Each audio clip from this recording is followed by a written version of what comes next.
Hello. Today I want to introduce you to something that I've been using lately quite a lot, and that is proceduralism. I'm going to show you an example of how I use that and how you can use it as well within Blender. And but at first I wanted to get some ideas out of the way and some explanation and some tools I'm going to use today. So you're all set up. First of all, what is proceduralism? What is procedural modeling, procedural shaders? What is that? So anything when you hear procedural is a kind of workflow that focuses more on the process, that focuses on the procedure. It builds a set of instructions to be used and which are non-destructive, which you can change at any point and which you can, for example, in case of a shader, you can use on any object. So what we're going to do in particular today is we're going to look at procedural materials that allow us to actually build geometry. So we're going to do this at the example of landscapes. And we're going to define, we're not going to model anything at all. We're going to define our landscapes by a set of instructions that are all math-based. They're not based on any shaders, so we're not going to use any JPEGs, anything, any images that we loaded in. We're going to use a set of nodes, a set of math nodes, which will help us to define landscapes. So why does that work? It works because patterns in nature, at least a lot of them, are actually something that can be mathematically modeled. Fractals, waves, foams, tessellations, you can read about it on Wikipedia. So we cannot do everything, I think, but we can do actually quite a lot. And some of that I want to introduce you today. So because a Blender can actually do quite a bit. Usually the procedural tool of choice for many people is Houdini, but that is something for a different lesson. So what we want to do in Blender, what we have to do before we start is that we want to activate under Preferences, Add-ons, we want to activate the Node Wrangler. That's already pre-installed, but by default it's not activated. So we want to activate that. This will give us some shortcuts that will help us to be a bit quicker when we define our nodes for our materials. This is not an introduction into nodal materials or the nodal interface. So you need to have a little bit of knowledge before. We're also gonna have to look at cycles rather than EV. So cycles is not working, EV does not work with what we need. So you need to switch to cycles, and hopefully you have a GPU, and we also need to switch to the experimental feature set. I'm using 2.8 Blender, no plugins, nothing whatsoever, everything is standard. You don't need to buy anything. You don't need to have any textures, you also do not need to have any modeling knowledge. Within here though, we want to also look at subdivision and something called adaptive subdivision. It has been part of Blender for quite a while, and it will be very useful once we look at our materials. Now, the most common nodes that we want to look at, I will go through this again and again in the individual lessons, but the main nodes that we have to look at are, of course, this is the material output. We're going to have to look at the displacement input here. And in order to activate it, that we have true displacement, we have to go to Settings in the Material tab here.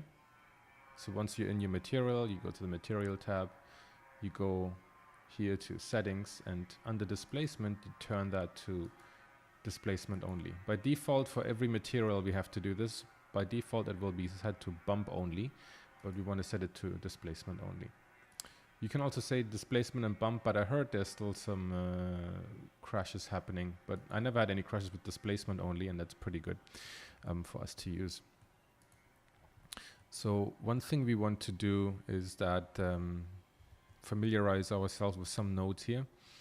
So we're gonna work a lot with the noise and Voronoi textures. You can find these either by hitting Shift A here, going under texture, and then we have noise and Voronoi. We're going to use these a lot. You can also just type, search and type. I do that a lot these days. So we have a noise texture, we have a Voronoi texture. We'll go through this later as well. We're going to use a mix RGB to combine different kinds of noises to get more variety, to get different kinds of effects. We're going to use the color ramp to alter our noise. No worries, I'm going to go through all this later. I'm just going to show you these in advance.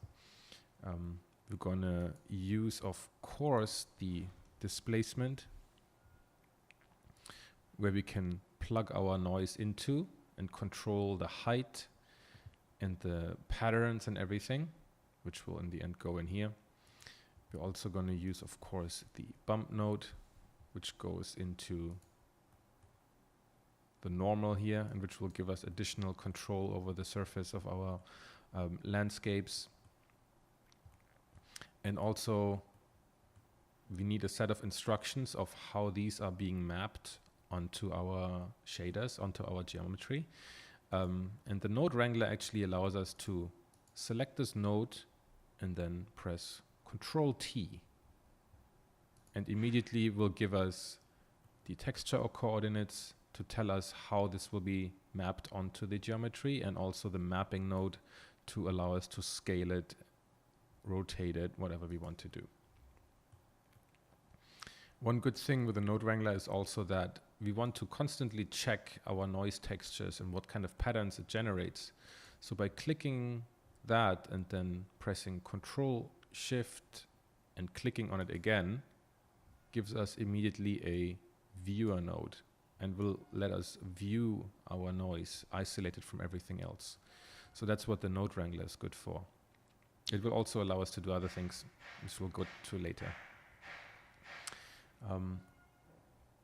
So these are really the main nodes I'm going to use again and again. So now you know kind of where they are and what we're going to use. And we'll jump into 3 different use cases. I've prepared some reference for those. So we're going to look at a coastal scene. We're going to look at the desert scene, because the rocks and the sand dunes and everything can be described mathematically pretty well. So that's a good example. And we're also going to look at some of Iceland. We're going to generate quite a different look to it, with like rolling hills and these snow patterns on it. Okay, so we'll get into the first use case right away.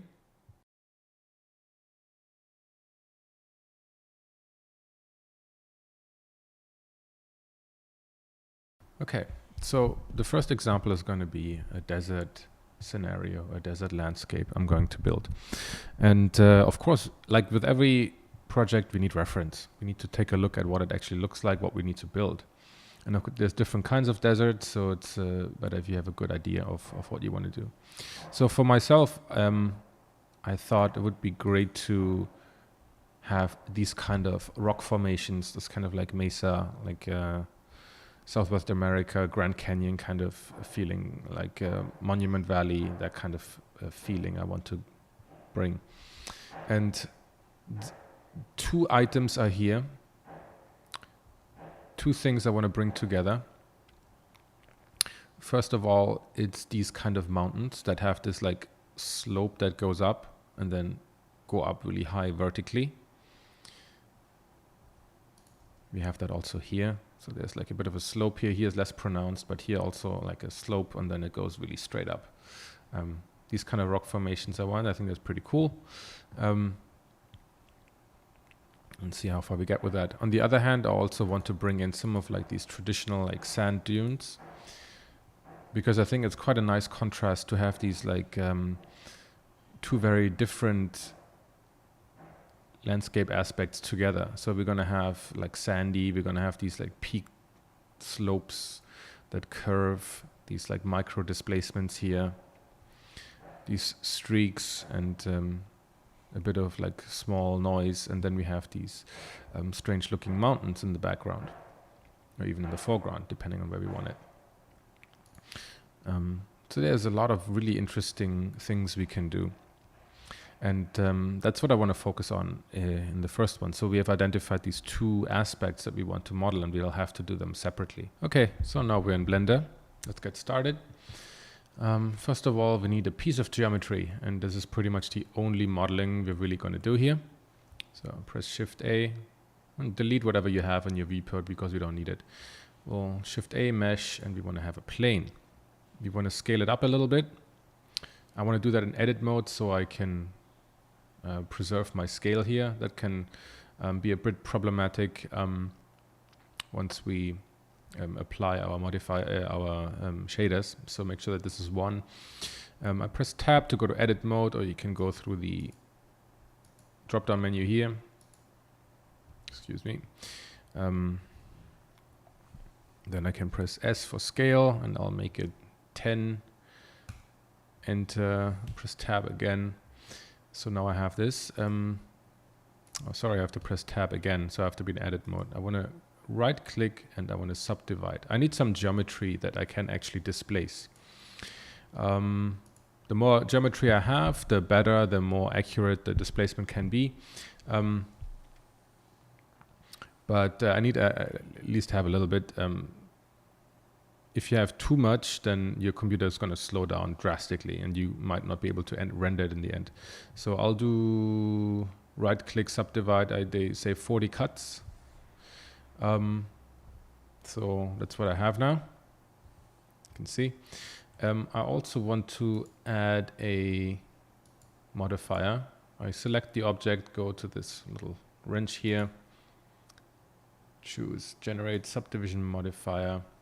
I'm going to jump to this adaptive later on, which is a really, really useful and cool tool. Right now for the viewport, I need to have a few subdivision. It doesn't really matter later on when I turn on adaptive, but for now to preview everything in my cycles render here in the viewport, I need to have a little bit so I can kind of gauge what I'm doing. For this one, I need a material. So I have this thing selected. I press new. I call it, I don't know, mountains. And now I'm here. I can make this a bit bigger. So there's going to be two parts to this that we're really going to use. One is the surface, which we'll get to later. We don't need that right now. That's what I leave here. But the main thing is the displacement I want to do right now. That's what's going to define our surface here. Sorry, that's what's going to define our geometry actually that we're going to generate. So, and to start with, I'm just going to start with a noise texture. I showed you where that is. So I have that right now. I want to give it a set of coordinates so it knows how to map this on this object here. In this case, it's not that critical, but when you have more complex geometry or more different kinds that you modeled yourself, then this is going to be more important. So since we installed our node wrangler, we can click this texture, we press Ctrl T, and you want to set this to object. So now we have that, but we don't really have any way to plug this in yet. So we want to use the displacement node. Now I can plug this displacement here, of course, into the material displacement. And then I have two pieces here. One is the color information and one is the factor, which is basically the black and white. So we can actually take a quick look on how this noise actually looks like. So we're going to go into our cycles viewport, click this one, and then hold Control Shift and click on it. Now we have this extra viewer node, and now we can actually see our noise pattern here isolated from everything else. The scale here, you can influence it. You see, the higher the scale value, the tinier actually the noise dots get. And if I set it to 1, it becomes really big, right? But we don't really want to have the color information. We need only the black and white information because we want to extract the height out of the black and white. So we don't need the noise. If I hold Control Shift and click again, it switches to the next. Or you can click and drag it. So now we have the black and white. We also have stuff like detail. If we increase it, you can't really see it here right now, but it gets more definition, it gets more detail, just like it says. Set this back. We can also have distortion, and now you can see there's something happening. So our noise is now distorted. You can do some crazy effects with that, but for our purposes, we don't want to go too crazy on that yet. So we have these 3 here. If you want to switch back, you can click on the principled shader, hold Control Shift, and it jumps back to this. Now, if we actually connect the factor to the height, which means that our black and white generated noise, math-based noise, will drive the height of the displacement. You can see something is happening, right? So I have like a light in here.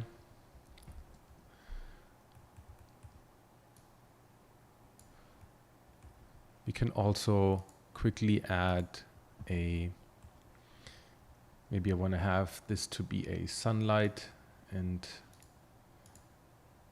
that's a bit much. And I want to also have, where did it go? Oh, sorry, that's the lamp. I don't want to have that. I want to drive the environment with sky texture. So we have that.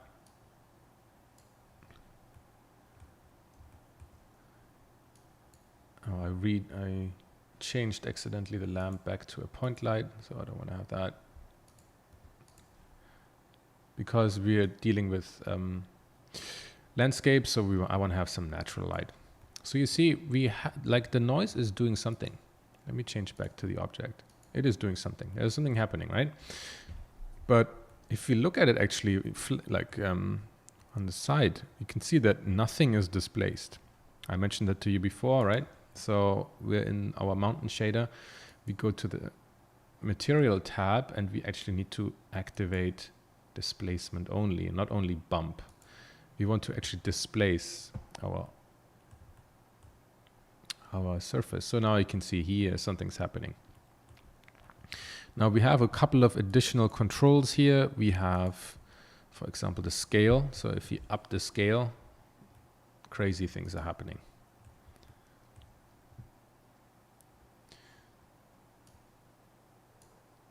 So you see there's something interesting there, but it's not really useful except for like abstract stuff. So maybe that's a bit too much.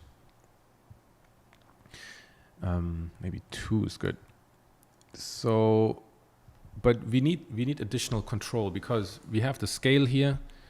If we up the scale, it becomes really noisy, which is also not good.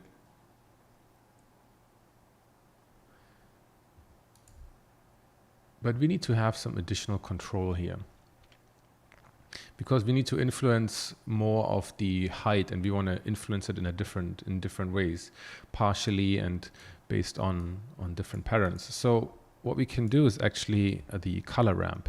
So, excuse me, we need a way to influence the black and white values. And we can do that partially with a color ramp. So I have this, I can drag it in between here. And now let's see what happens. So we have these two sliders here. Let me go a bit closer. We have these two sliders and we have some options here, which we'll all need.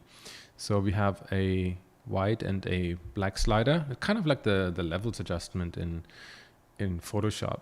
So you can click and drag these.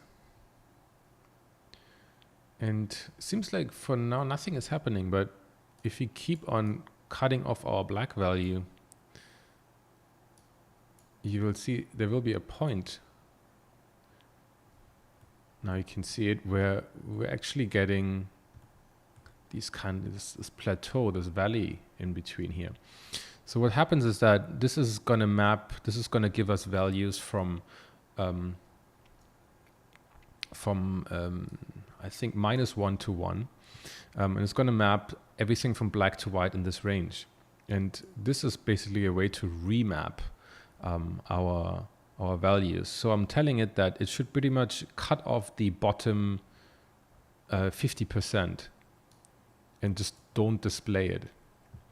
So that's why it cuts off all the values that drop below a certain value and gives us this flat plane. It doesn't do anything with it.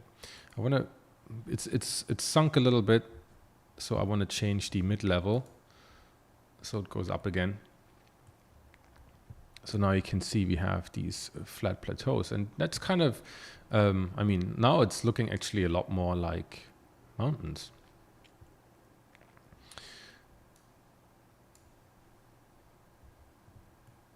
Of course, it's a bit busy.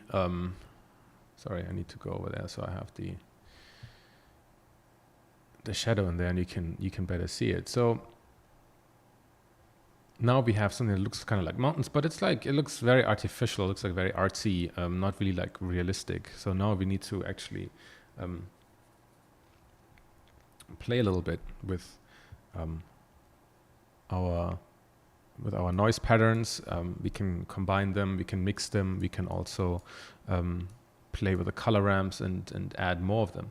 And of course, we should never forget what our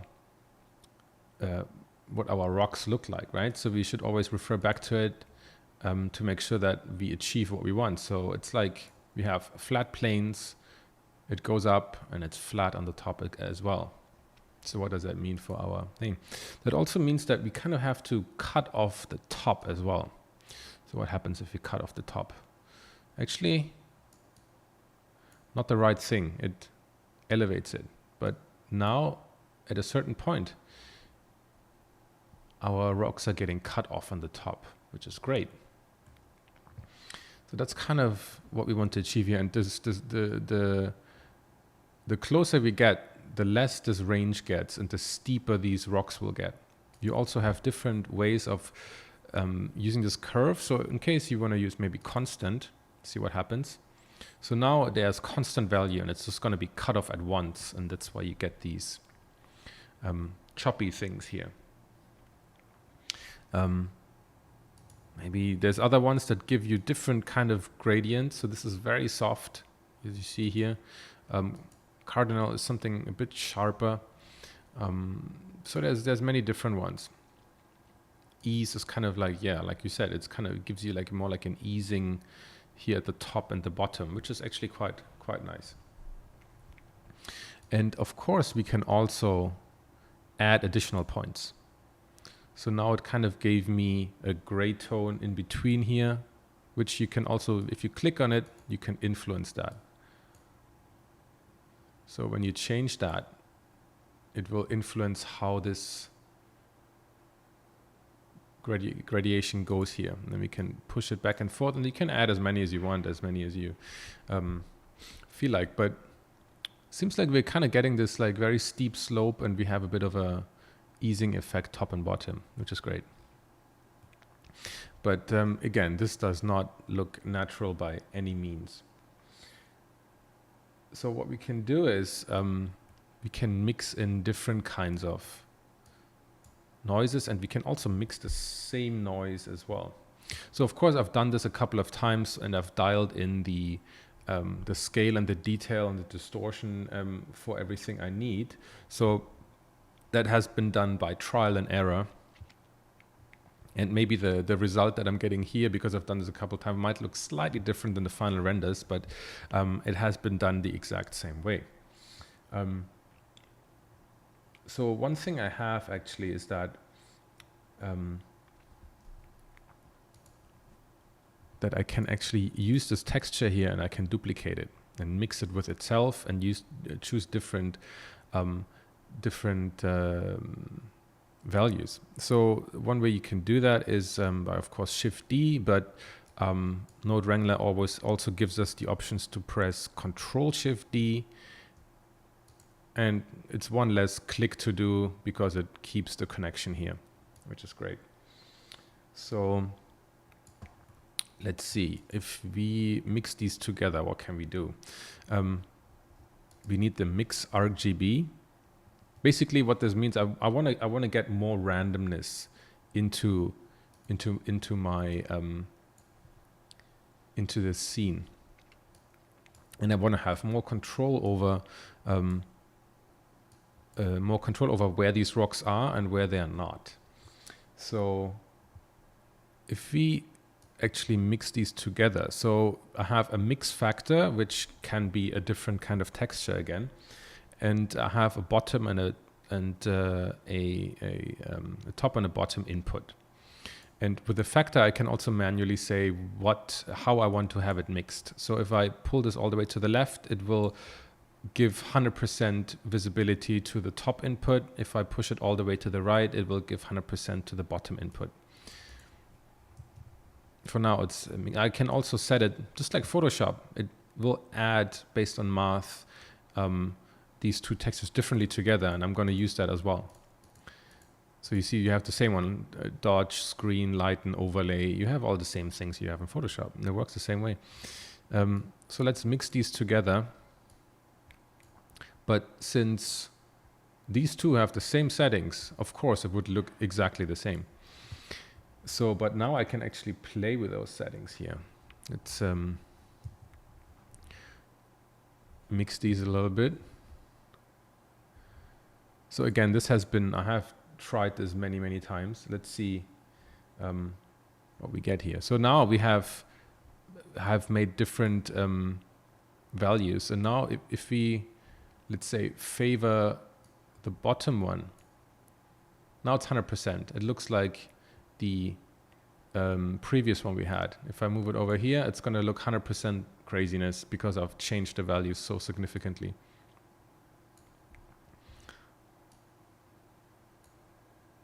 So, but now we could, for example, favor it mostly, the bottom one, the larger ones, but add these lots of little things in here. So now you can see how this is being blending it together. And what we can also do is we have different kinds of noises.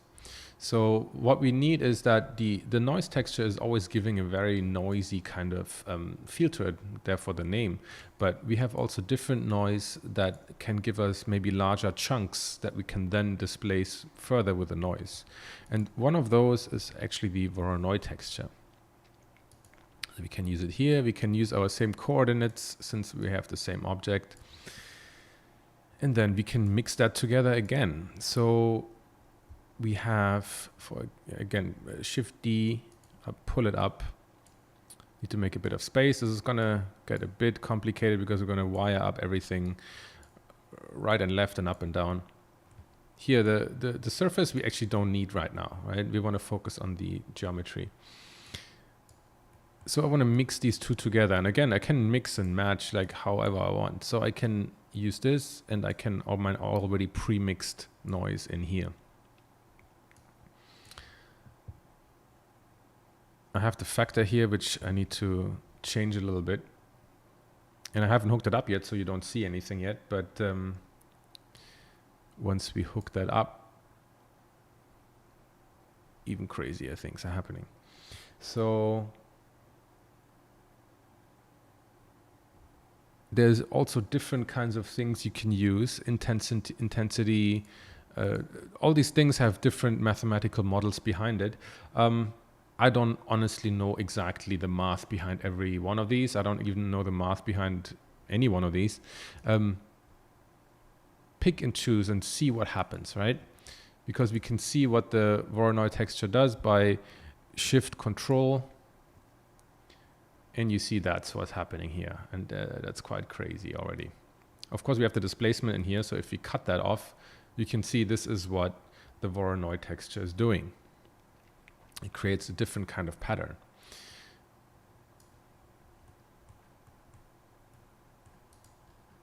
But I want to watch through this one right now.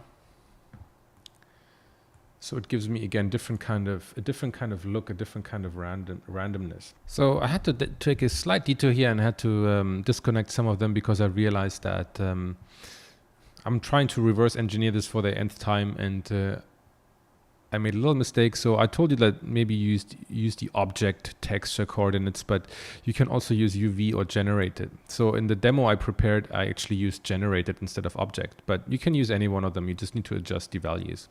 But for the sake of this demo, I'm going to use the generated, so I get exactly the result that I did for my images. So I disconnected these quickly so I can show you the steps that I did more properly. So we had the noise texture, and it was directly plugged into our color ramp. So now, because it's slightly different coordinates, this kind of displacement is happening at a larger scale for the value of 1, which is kind of which is also interesting. So we can up this to, like, let's say 10.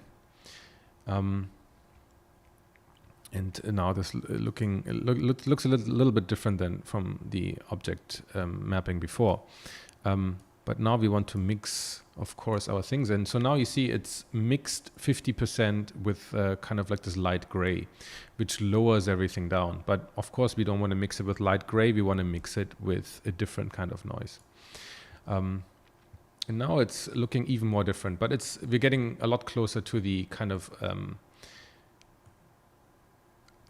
mountainous look that we want. So if you have it before to object, you kind of you need to set these values down even further. But you can see that we have this one is kind of like low here, and then it suddenly goes even higher because of the way we cut it off here. You can play with that even further. So now we want to vary our noise a little bit. So I want to have definitely more detail, because still there's not much detail in here. And while we might not see that much with this viewport displacement setting, later on when we choose adaptive, we're going to see tons more detail. So you want to definitely up that. We want to have a tiny bit of distortion, just a tiny little bit. You don't want to have too much. You don't want to have it look like super weird. Like this one would be like crazy distortion, and we don't want to have that. We don't want to have like abstract, like Lord of the Rings kind of mountains or something like that. We want to have fairly realistic ones. But good to know that with the press of a button with like having a slightly different value, we can generate millions of different kinds of terrains. So that's really the power, that you can do this and you can change the location slightly and you're going to have a completely different landscape. And you can do this a billion times and you can generate yourself within seconds any kind of terrain or terrain variations. And again, this is procedural, non-destructive. You can plug in, you can change anything at any time. You can apply this shader to any geometry. Excuse me. So that's really where the power lies in this. But back to our tree here, and our node tree here, and we want to bring in our Voronoi and see what that does. Okay, so now we have these more geometric patterns, hexagons, or like the five edges here. And this looks a lot more like what we already had before. You can see that our noise here does a good job of generating exactly the kind of mountains that we want, right? I don't want to have too many. I want to have a few spaced out, just like in the reference picture. Of course, there's a few mountains that maybe I don't want necessarily to have, like these pointy ones. There are a few pointy ones actually in the reference, so that's actually not bad. But let's see what we can do further. We can tweak this even more. We can have even more control. So actually, there's something else I want to do here.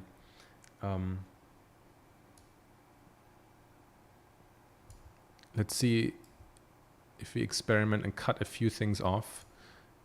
So this one doesn't do anything, which is okay. But let's try to, excuse me.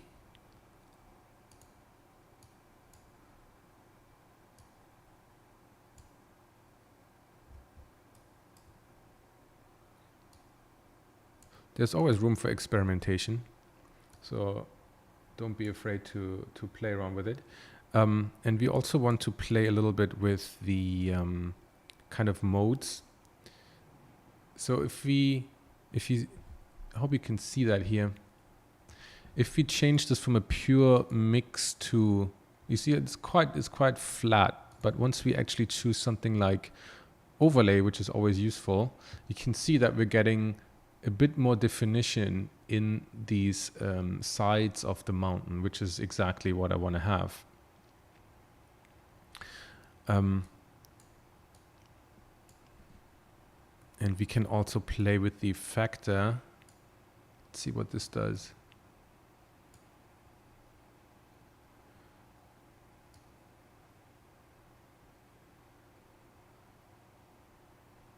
This increases the size of some of the secondary mountains here, which is also not bad. But of course, we are far from done.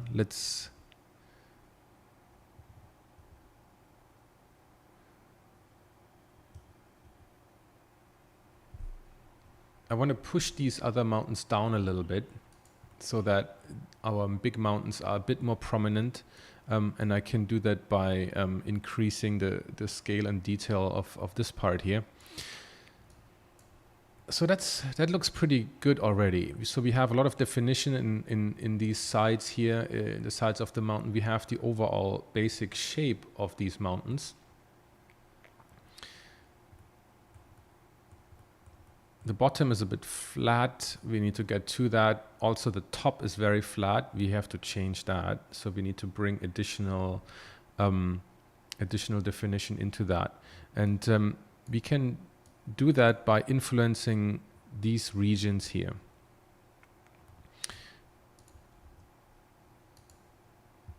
We can bring this out, duplicate, and actually change it and mix it with itself to gain more control. And we also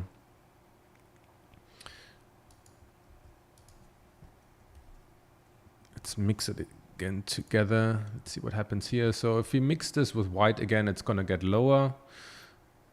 But if we mix this with a different kind of setup, again, I played around with this quite a lot. We can get in more variation. We have to get this a bit flatter, so it looks a bit nicer. A bit more at the slope that we have here. We want to have this. So you see, when I give this more room in this bottom area here, because this one is white on the top, this one is black at the bottom. If I give this more space, if I give this more room to slope, I get this more gradual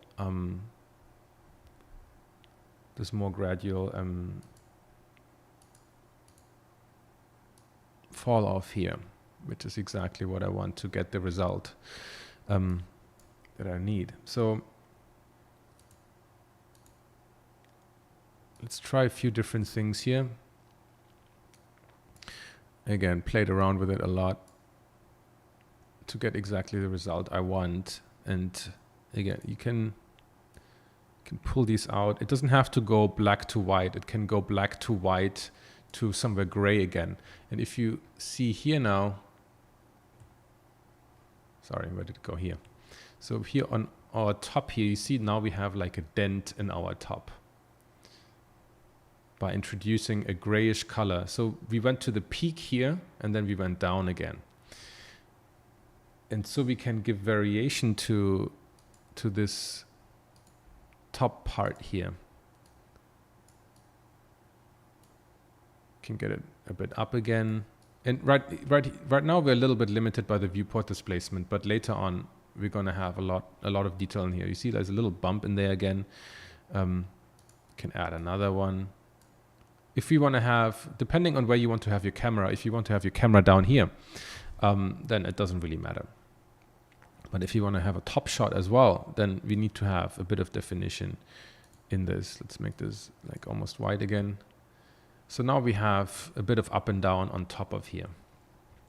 And of course you could do the same by introducing something down here, like a really dark gray maybe. This is a bit too mountainous, so we want to actually knock that down a lot. Not completely, but a little bit. Maybe another one. Let's make this black again. So we have some variation in the ground as well.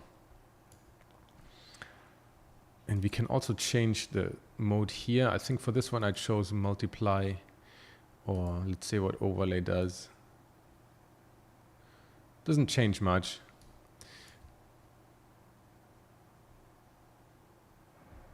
We can also, I want to try to get some of these intermediate plateaus in there. And I'm going to try to mix that color ramp again with one of our noises and but make it constant. So it's really, really hard edge, but I don't want to have it completely hard edge because that would be too artificial. So I want to mix that hard edgedness with, again, another mix node. So now it has actually become quite cut off here. You see now we have these like really choppy things hanging out. So maybe reduce it a little bit.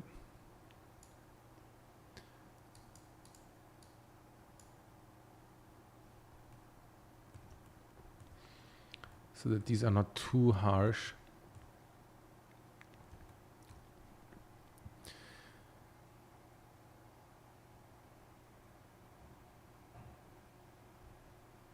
And maybe what can we do here? Is there anything else that, yeah, I think this is a bit better. It's a bit softer. I don't want to lose the slope here.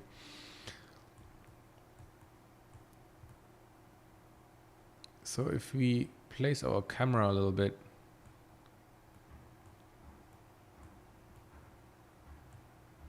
we're getting some of the similar feeling that we had in our reference with these slopes and really steep mountains that come up. And then we can, of course, like, you want to make it bigger, make it bigger. So now we have some really crazy high mountains. I probably want to, if you want to increase the height, we have to not only stretch it universally, but play around with the steepness of the stuff. That would be more natural, I think, just rather than doing that. But we have all the control here. We have all the control. Now it's still gray, so we want to give it a little bit of a color. And of course we can use the base color here. We can make it orangey, but I can also use an image texture.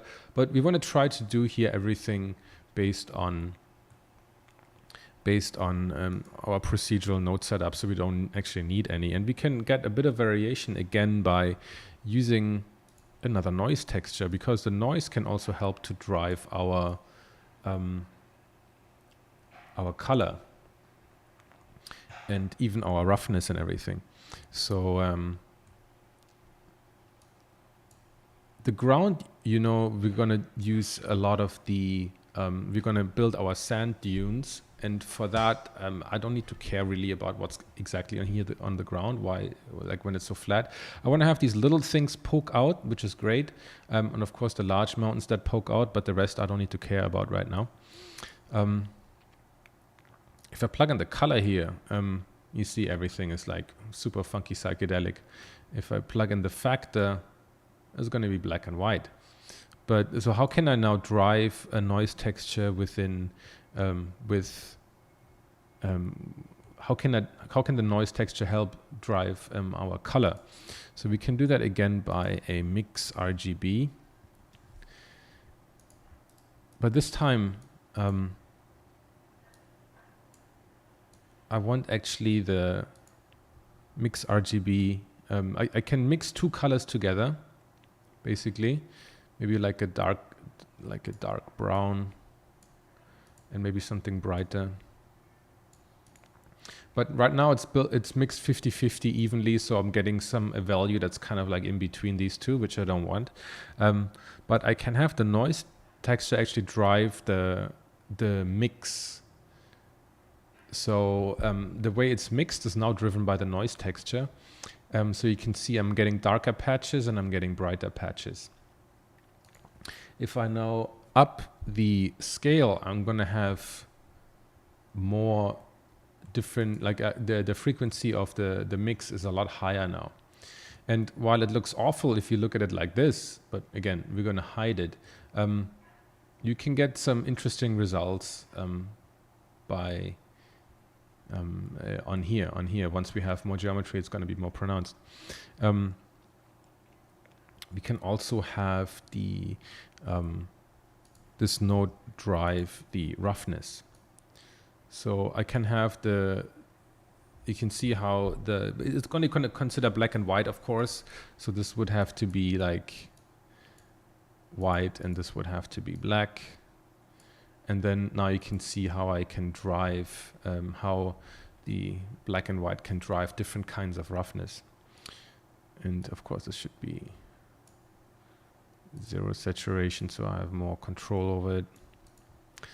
But of course the factor can also help us with, the noise texture can help us drive this in different ways. So we have a bit of a reflective, non-reflective kind of feeling. But of course I can get more, it looks like a bit too shiny, a bit too wet.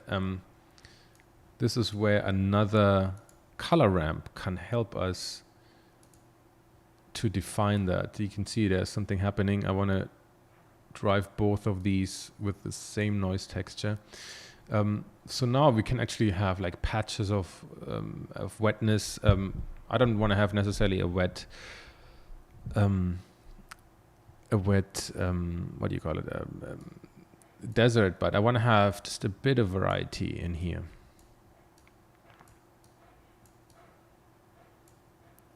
So if we have it mostly dull and a little bit of reflectiveness here and there, that can look quite nice. If we have, where's our lamp? Make a bit more like an attractive kind of lighting scenario. So we have a bit of a glint, which is nice, but it doesn't look like the rocks are wet or anything.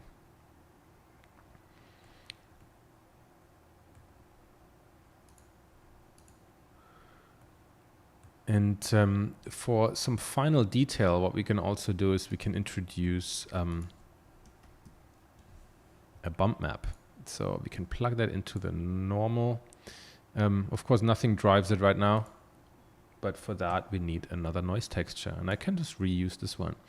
And I can have the height driven by the noise texture, which is going to give me additional detail everywhere. And we can see there's a lot of like not micro displacement or something different, but like small minor things that can give the like an additional push towards the rock texture, right? And it's so small that I don't need to really have it as a displacement, because the elevation doesn't really matter. It doesn't need to really be displaced, but it's like the layer on top of it that gives it an additional realism. If you want to have more control over this, you can, of course, duplicate it and have it driven out of this. Yeah, I think that's pretty good for our rocks, for this kind of rock setup. You see, we have the right kind of shapes that we want. We have lots of variety. We have an endless amount of things that we can generate. And next up, we're going to look at the sand dunes and how we can combine these. So I saved my file quickly, which you also should do. So now I have this one here, but let's make a quick copy. So I went out of cycles into the regular viewport. I have the plane selected, Shift D. I just press Escape because I want to have it in the same exact area. Well, I can lift it a tiny bit up. So I have plane and plane 001. I can actually name these. So you can press F2 and you can name it. So that's the mountain. F2, that's the sand. I don't want to look at the mountain right now, but let's look at the sand. It has still the same material applied, so I want to give it actually a new material. I don't want the mountain, so this one is the new one, which I'm going to call sand. Same thing, I want to take care first of the displacement. Again, in the settings, you have to say again displacement only, right? Don't forget that. Let's switch again. Let's maybe make it look like sandy right away. Okay, now we'll get to the sand dunes. Sorry, let me go out here. So first of all, we need the big shapes. The big shapes we can actually do with the Voronoi, which will look as follows.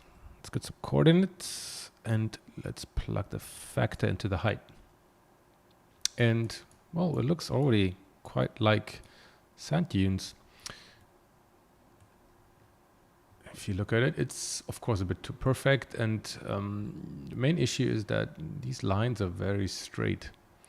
And in the sand dunes, these are actually, in the real sand dunes, these actually have these curvatures. And so in order to get a bit of curviness into it, let's try using a noise texture.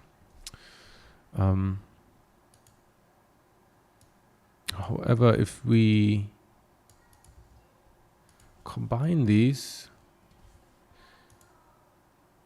you'll see that can't quite grab it here. If you see that, we get something interesting, but we're kind of just mixing two distortions together. We're not distorting what we feed into the Voronoi, and that's kind of what we have to do. So we can actually use another mix texture in here and feed the noise into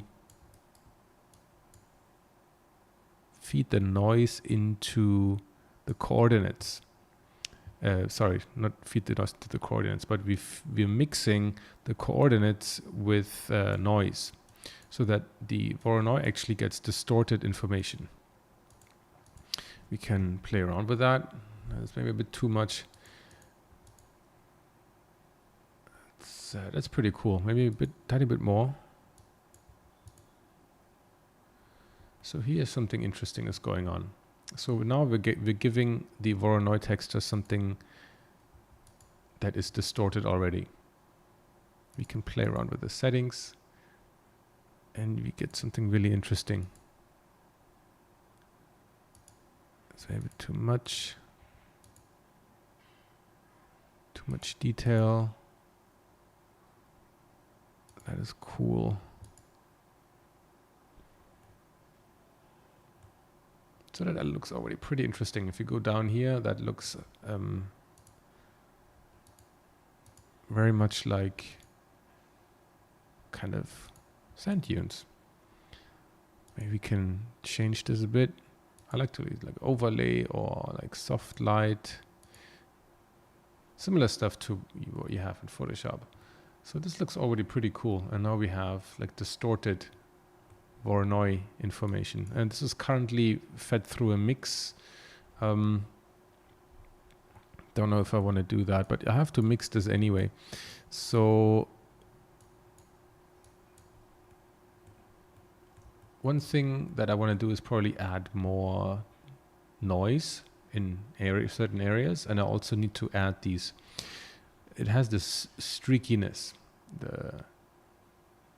The sand dunes have this kind of streakiness on the side.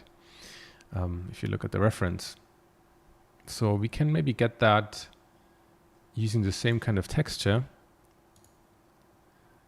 Let's see what we can get. Vector, and we just need to make it a lot smaller. So instead of 5, let's say 500. And if we mix that together, all hell breaks loose. Because we're mixing it too evenly.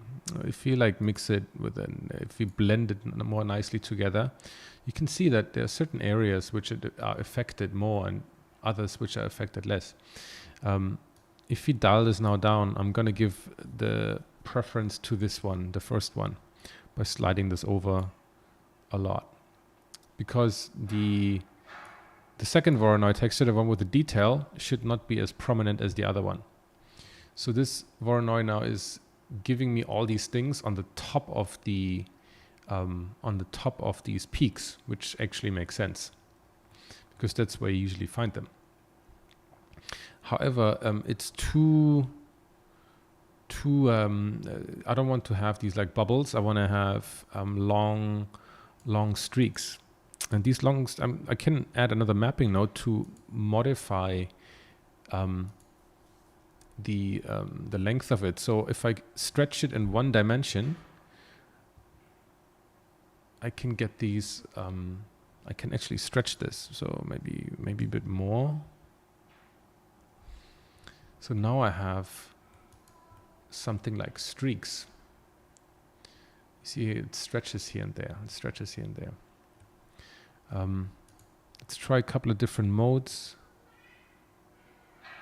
Maybe soft light is nicer.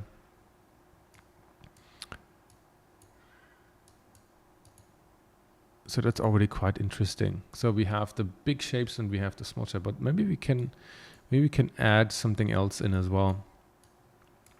Maybe we can add more noise into it. Let's feed it our mix data here, and we need another one. Let's copy that.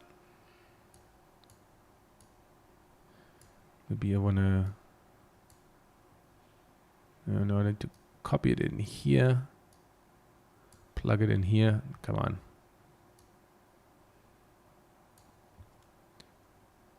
Now it almost disappeared because maybe I need to give it. Okay, now it's coming slightly through. I need to give it a bit more prominence, because now this Voronoi texture is being diluted twice, which is kind of okay, because it's like it's supposed to be a fine detail anyway. Maybe this one needs more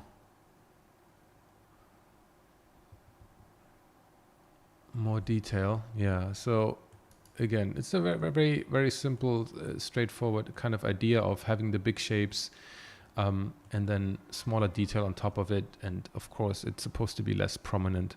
Maybe we can have it a bit more pronounced through the overlay. The same as in Photoshop, that overlay is kind of the similar to soft light, but just stronger. So the same idea, it's behind here. So that's already pretty cool. So we have the streakiness. Let's see, from the top, we have the streakiness. We have some detail. Maybe it's a bit too even overall. We get these crumpled edges here, which I really like. A bit too pointy, a bit too high, maybe a bit lower. That's nice.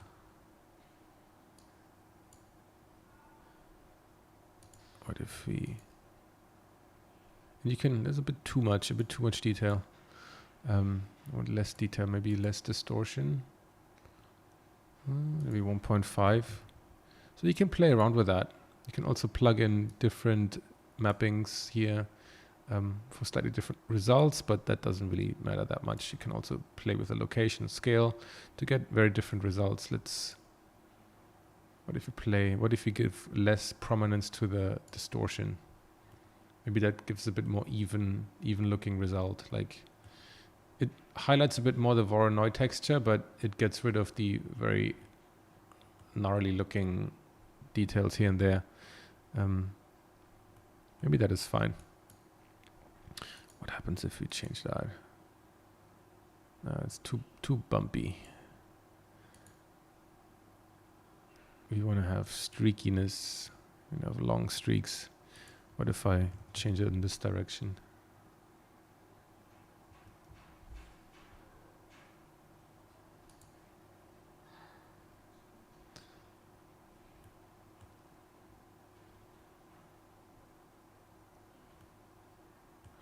Maybe you can add some bump as well.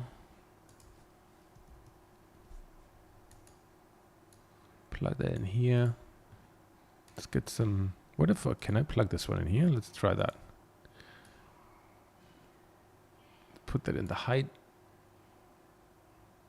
What happened? That is quite interesting. Yeah, there's something interesting happened here. It was kind of meant to be this larger scale, which I then use with my mapping here. Let's see what that does.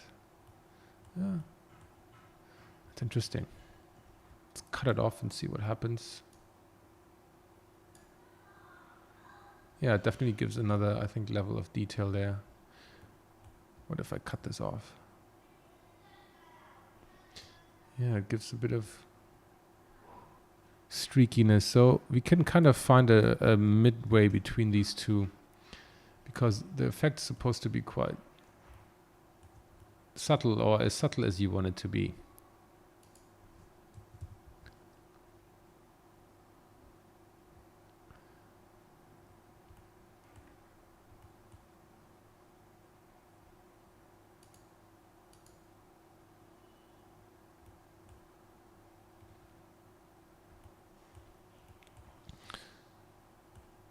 Maybe we need to bring this in as well. Yeah, okay, now we're getting this quite crazy effect. Yeah, okay, that makes more sense. Let's bring in the distance, or the strength. Sorry, the strength has to be way down.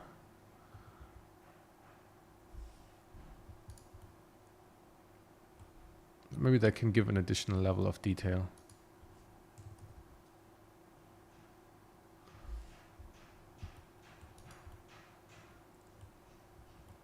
So we get nice distortions in certain areas.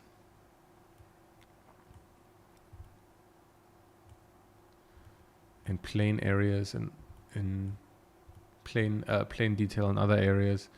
So I think that's quite nice. You get these swoopy things. It's kind of can like lead your eye. You can already imagine all sorts of cool details here. You get these streaks. It's going to show better in the adaptive render. But yeah, and now we can combine them. So now we can actually see how these two go together. I can activate my mountains again. And you see, that's how it looks. Maybe it's a bit too bright. Maybe I want to darken it down a little bit without getting actually more saturated. So you can see how this one here is brightening up the mountains by bouncing the light off. So these sides here become quite warm, and it gets more variety in terms of the kind of colors it gives. And then of course we can push this down a little bit, so we get more or less patches of rock.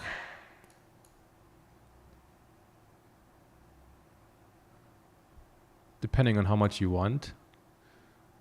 You can also change the displacement amount. So if you go to like, I don't know, if you want to have a less hilly kind of sand dunes.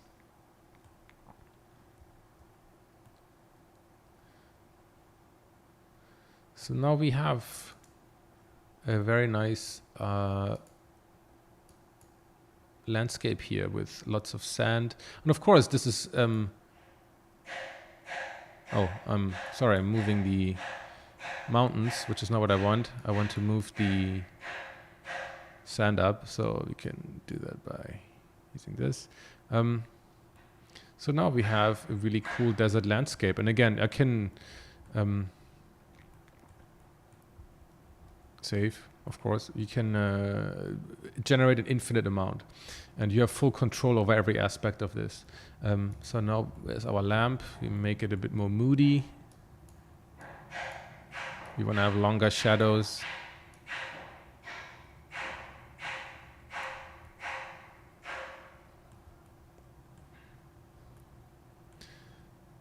You can see how you can get really, like instantly you have really nice mood. So what we now also can do is play with the environment. And for that you will see that once we have the sky texture and we want to bring in a bit of fog, that even if you dial down the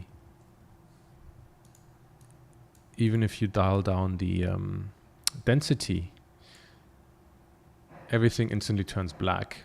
So we cannot use the volume scatter with a sky texture, but what we can do is let me use this. Let's make a cube, scale it up, and actually build us like a box around here. Give it a new material, call it, let's say, fog. And we actually don't need a surface. We can delete that. But here now I can use a volume and plug that into the volume. So once we now actually go into the cube, oh, this is fantastic modeling setup. But once we go into here, well, it's very, very dark, so we need to set this down. But you see that we actually have fog, so we can give it a bit of like a sky color. And now we actually have very nice distance fog. So we can increase that, we can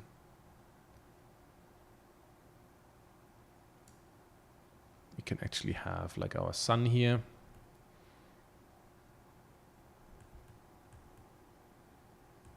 Which would otherwise not be visible.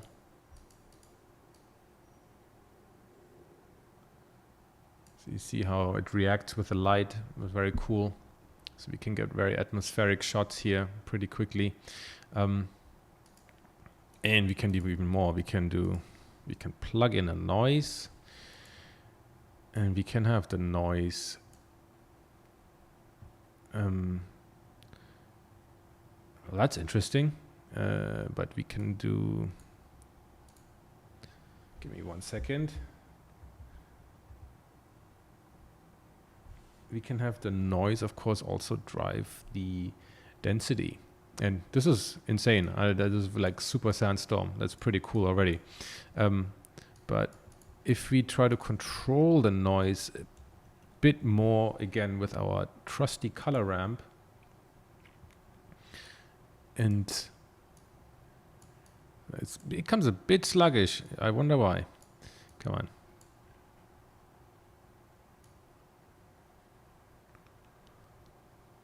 So we can actually do the same thing we've done before. So we cut it off, and we actually give this like a brighter color and not like yellow. We can generate ourselves like randomized fog. If you up this one, you can actually make something like clouds. You need to play around with the settings. Of course, it's the shittiest cloud you've ever seen, but we can, once we fix rotation and scale, maybe that, yeah, so you see, once we have our scale back to 1:1:1 for the thing, we have better control over it. So you can generate randomized fog. You can make yourself a cloud layer, maybe as a base to paint over, because of course this one doesn't look very good. Right, but we can do this kind of stuff if we want. So we can also take our cube away and just look at our nice landscape. So yeah, we've done the mountains, we've done the sand dunes, and we're pretty much done with it. And this is exactly the same thing I followed for the image I did. And I think this one is done, so we can move on to the next one. One thing I quickly wanted to show you is of course, the adaptive subdivision, which I forgot. So I've quickly just put my camera here, so I can render it out. So now if you click on, well, you click both on the mountains and the sand. So I have the mountains here, and if you have the cycles experimental feature set enabled, you're going to see the adaptive render option under your subdivision modifier and the modifier stack. So once you activate that, you get a different control, and it's called dicing scale. Basically, a dicing scale of 1 is based on 1 pixel, and if you up it's going to become less detailed. And we want to do the same for our sand. You have to do that per object. And basically what adaptive subdivision is going to do, you can ignore this setting here now. Basically what it's going to do, it's going to give you more subdivision levels and finer detail the closer it is to the camera. So what we should see when we render this out is that the mountains in the foreground are going to have a lot more detail when it comes to subdivision, and it's gonna have less in the back where you don't see it. And the result of that is the render is gonna go faster, and you're gonna have a crazy amount of detail in the foreground. So I don't want to move the mesh, sorry. The problem is once it's activated, you only want to activate that for the final render. You don't want to activate it in the viewport, because it's going to take quite a long time in the viewport to actually calculate. So let me choose quickly a nice, frame so that we can have stuff in the foreground and stuff in the background, so we can see the difference. And this is really key to making these shots look really good. Okay, let me choose something that is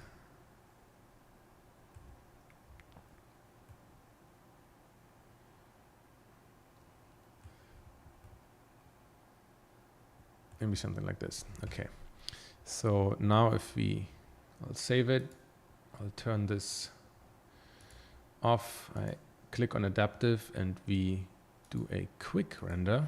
Hopefully it's going to be quick. So now I rendered the scene, and you can see it has basically no pixelation or anything. It has a lot of fine detail up here in front. So that's where it helped that we upped the detail quite a lot. You can see you're also not going to get away with without a paint over. You have to choose your shots really carefully, right? You're still going to get errors here and there that you couldn't see in the final, in the thing you built. I also had to set the dicing scale to 2 pixels because I'm running out of VRAM. You need to monitor your memory usage a little bit, because depending on the scene, depending on how much there is in the foreground and what kind of crazy displacement you chose, your graphic card might not be able to handle it. So you need to keep an eye on the memory usage. But you can see here we have a lot less detail in these kind of guys. but we have it exactly where we need it in these like crazy foreground elements. Yeah, so okay, so we'll move on to a different kind of scene.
So the next one I'm going to do is some kind of coastal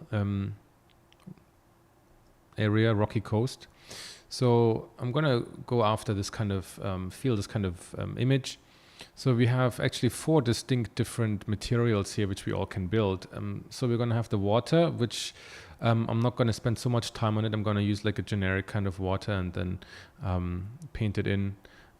We have these kind of rounded, polished rocks, shiny. We're going to have the gravel here, and we're going to have these bigger rock formations. So we have 3 different ones to build.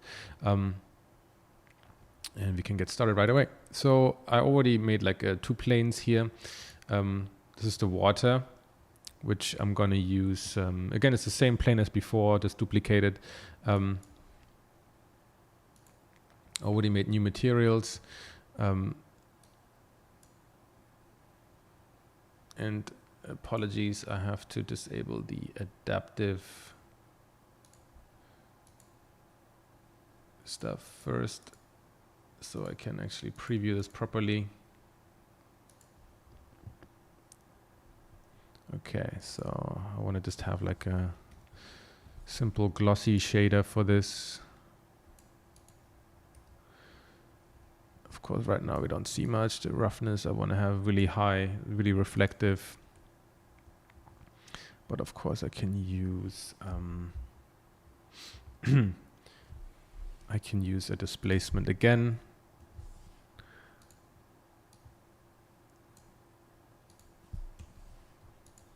With a noise in there. Sorry.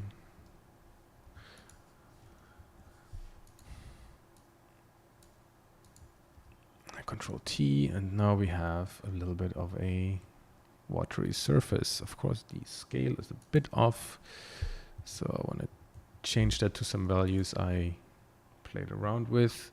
I chose whatever looked good in the in my view. You can play around with these, whatever feels like, looks like water to closest to water to you. Also stretched it a little bit, so I have like a little bit of like a coast feel, like these waves crashing into the ocean. I need to turn my displacement on. Whoa, okay, that's a bit too high maybe. So let's put it really, really low. And yeah, I think that looks better.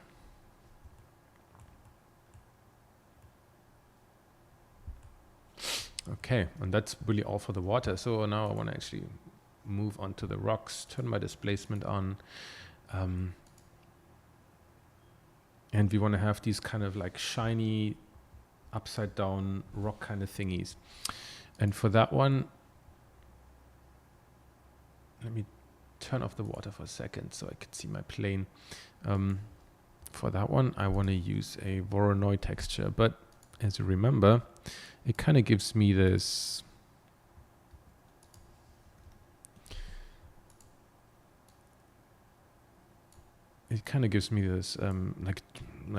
desert feel, right? Which is really not what I want. Plug it into the height. Right now we have like, it looks like the one we had before. But what I can actually do now, because I want to have these rounded rocks, is that I invert it.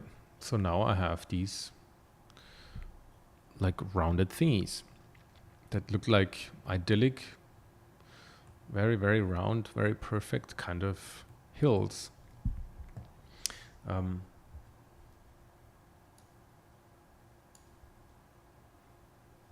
If I choose the object, I can have a different kind of frequency. You can play around with that. I also want to have, I need to check my settings right now, excuse me. I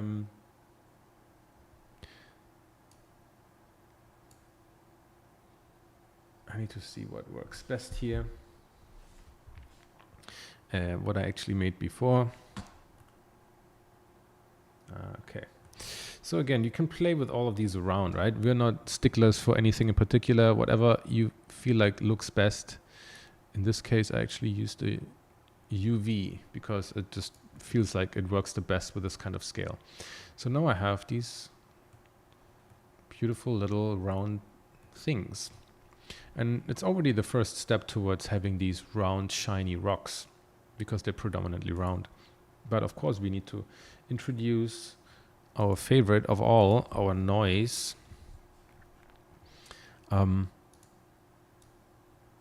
Get our coordinates and mix it up. Oh, sorry, not in here. I want to mix it after my inversion. So we have a bit of space here. So I want to mix it in after my inversion. And then I'm going to grab this guy. And nothing happens because I haven't plugged it in yet.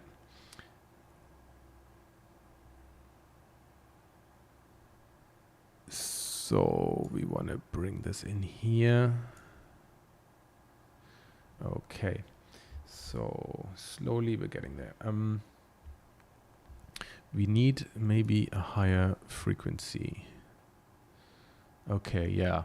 Now you can see that our noise is actually getting rid of the perfect roundedness of these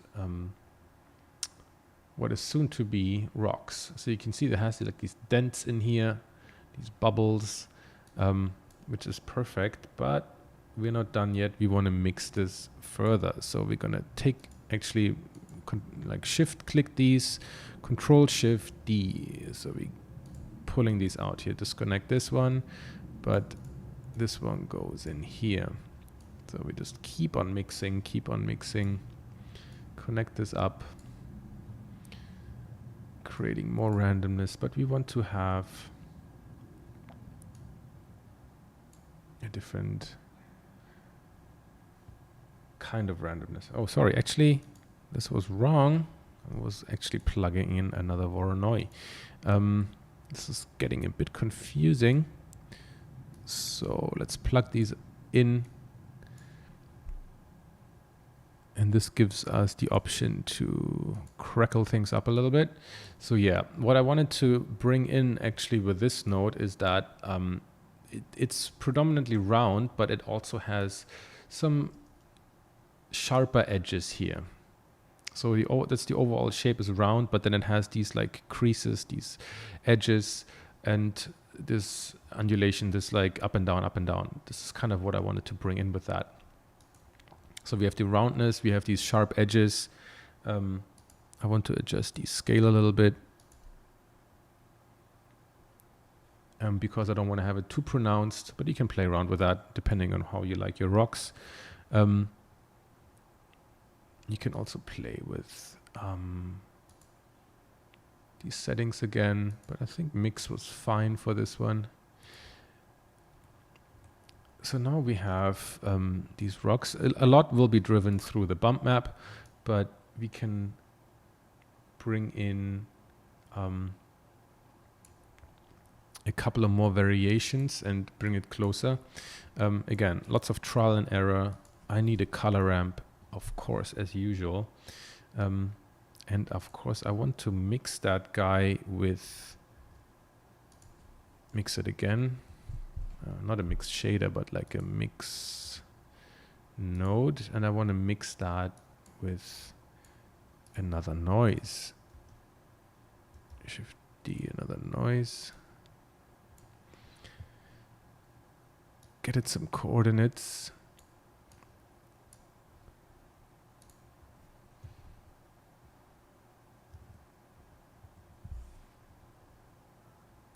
And get a lot of noise into it. And I want to control the noise a little bit. I want to control the noise a little bit, which means I need a factor in here. And for that one, I also chose a Voronoi texture.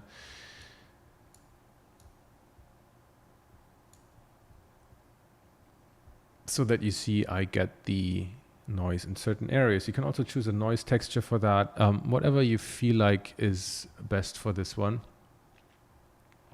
So you see I have some rounded areas which are nice and round. I have some high frequency crackly areas, and this gives me quite a nice variety of things. So, which is very nice, but I need, of course, also a bit of a bump since there's lots of tiny details. So, and these rocks are very dark and they're very shiny because they're all wet. So I quickly adjust the darkness and the roughness. I leave the specular alone. And for that, I also did a mix of things. Sorry, I keep on clicking on mix shader. I could also just duplicate this one here. That is maybe easier. So I can control this again, the height. And for this one, I chose a mixture of the two never-ending favorites, the Voronoi and the noise. Shift D, copy them, and mix them together.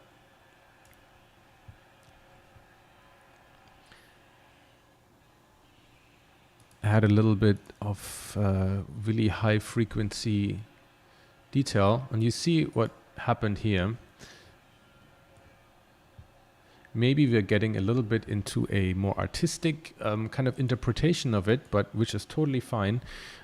Let's go back to this one. So you see there's nothing much happening here, but once we really up the frequency of this Voronoi, you see we're getting these like really cracked up, like it's the shape is still there, but it's like all cracked up. And by upping this as well, we're gonna get, let's zoom in a bit, we're gonna get this kind of detail here. And of course it's lots of polygons that we can still see here, but that will be gone once we turn on our adaptive. We don't need that one. And now we want to actually, because it looks like, I mean, it doesn't look like anything. So let's turn on our water and let's play with our water plane. Oh, we have actually the rock selected. So now we have all these nice rocks peeking out of the water, which is very cool already in itself.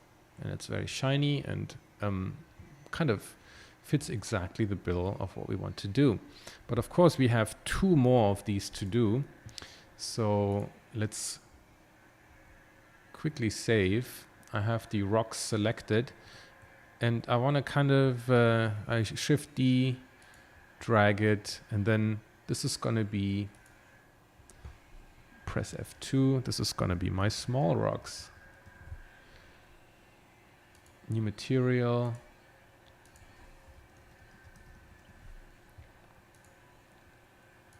And this is going to be my kind of shore. I want to have it a bit angled and a bit like intersecting because, of course, like we see here, it's kind of easing into the water and mixing with the bigger stones. But then we also need the bigger ones, the bigger rocks. So I'll just move a little bit so we have in a different area. Rocks large, new material.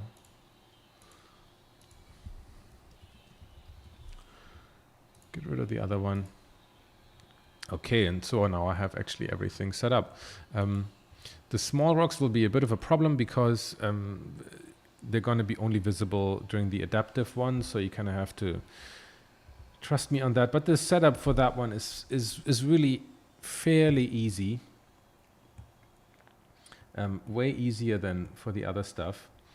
So we're just gonna have to choose a very, very high frequency noise. So I'll activate this one.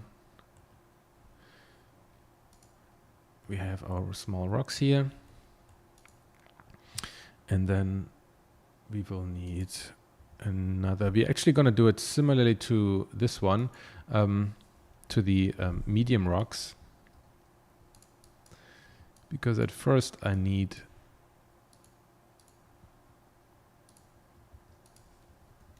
we go through the motions again.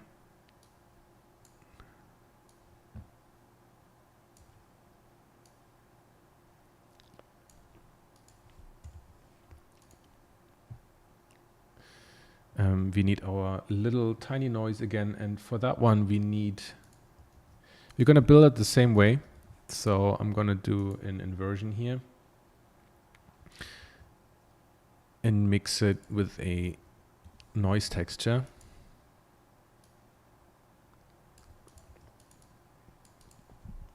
So exactly the same as we did before.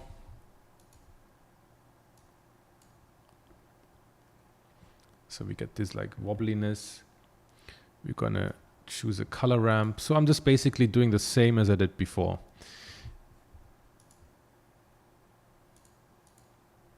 With the only difference is that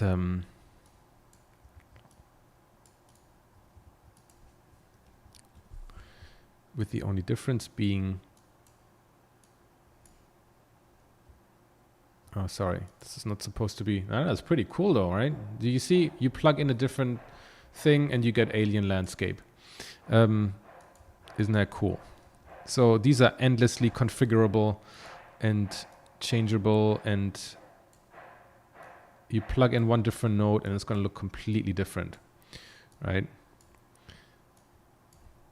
But for this one, we need another noise texture.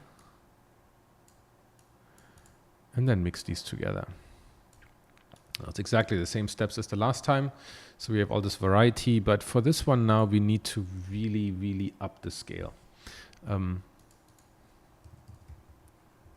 We really need to up the scale. I have set it to 10,000 because we need shitloads of tiny, tiny, tiny, tiny dots. Of course, the scale is way too high. So we take it down by factor 100. And now it's hard to see because this one really doesn't look like anything. But believe me, once we hit adaptive tessellation, this is gonna look like all these little pebbles. And because we upped the Voronoi texture scale so much, or basically so little, we need to follow suit with the noise texture. It has to. I figured out it has to have a similar value in scale and detail to make sense. And this noise texture down here is basically there to give us a little bit of variety, a little bit of ups and downs all over this plane, so it doesn't look so even. It still looks kind of even, so you still need to paint over, which we will see in the end. But this is basically the setup. So we have the inverted Voronoi to give us the pebbles, like just like here, and we introduce smaller and larger noise to give us variety and not have it just all like be these like little round things. We want to give it a little bit of a darker texture, and actually the roughness and everything is fine. Maybe not so rough, but again, it's at the ocean, so it's going to be a bit wet. So now we have the little one, the little pebbles, and now we want to get to the large ones, which I actually made also fairly simple. I didn't make it too complicated because the result was quite good, because it is actually only in the background. So for this one, we want to have a more traditional, because it looks quite different, and I can't even type noise anymore. It looks a bit different from the roundedness and the pebbles. So I used a noise texture with it. Control T for our coordinates. We need our displacement again. So all the same kind of nodes as before. We need our displacement enabled. We set the mid-level down. And the noise for this one I set to 1.5 and 10.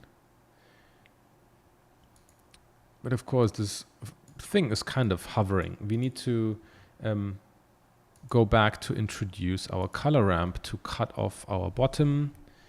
For this one, actually, because it's quite a bit higher than the rest, it shows this kind of height. You can see we have our noisiness here.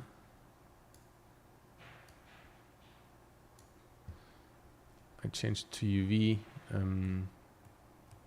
just because, you know, that doesn't really matter, at least not for planes. So for this one, it's quite steep. We need like a sharper cutoff.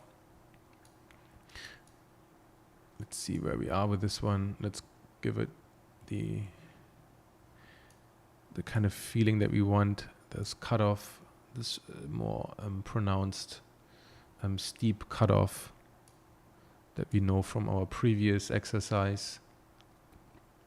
So here we have some sharper ones. I wanted to bring in another one to just kind of, yeah, so you see we're getting these a bit steeper. We're reducing the amount of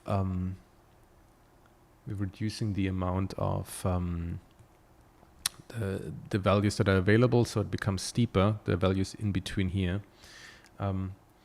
So now I'd like to mix it up because we need a bit of randomness again.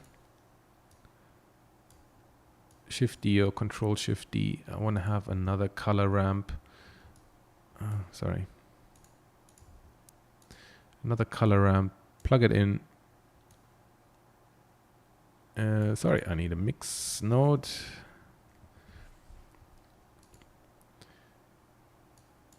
In here.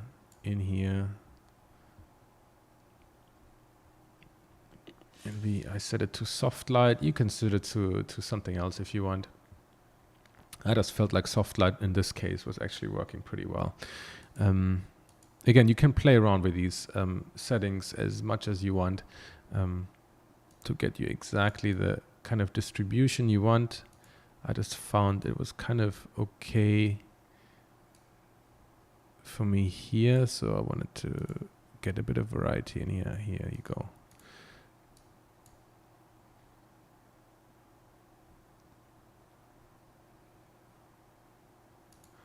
Mine kind of looked like,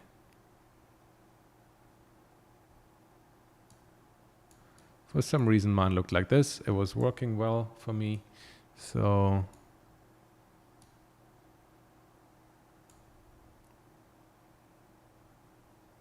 that way we can have some graduation here and there, but quite hard cutoffs here.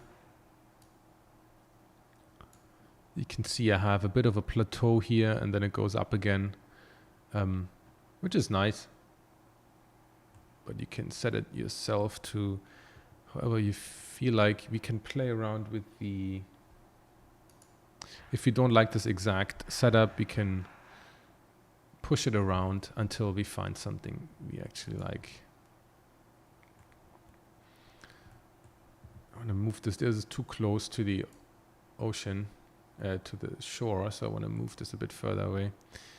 I can move it down. And it also has this kind of like dark color.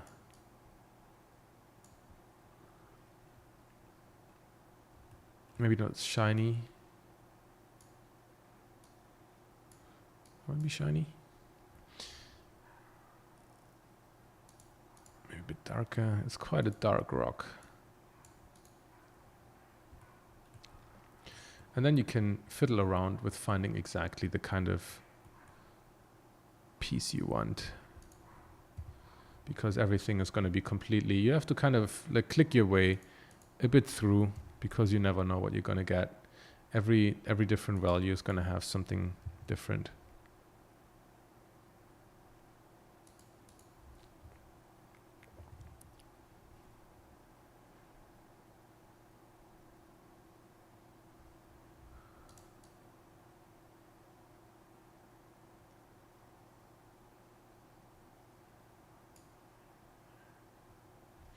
Whatever you feel like looks best. We can also, of course, control how far we want them to reach outside of the water. Maybe we want to have it a lot further in.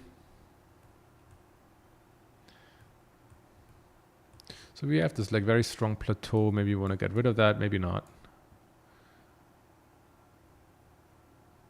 Looks kind of nice. Maybe you want to have less of this and push it more like this.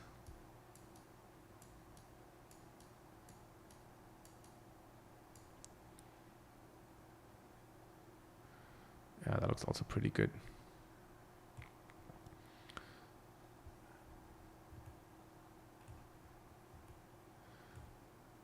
And now you can play around with this. You can move these, you can scale them up, scale them down, duplicate them. And then we have this kind of coastal landscape. We can add our fog in again. We can set the lamp, the light down. Where's our light?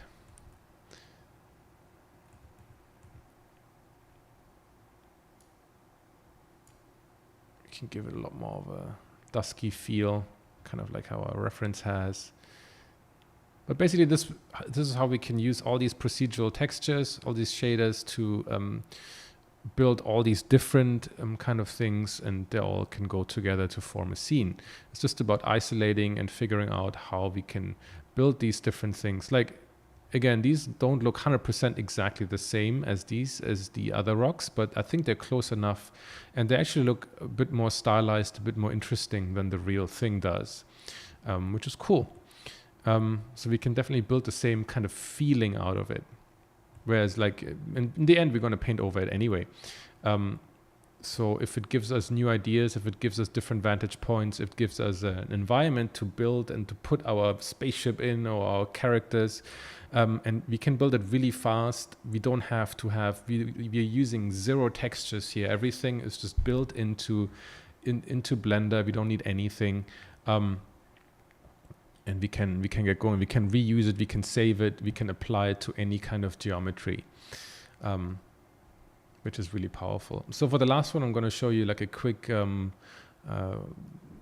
Iceland generator, so to speak.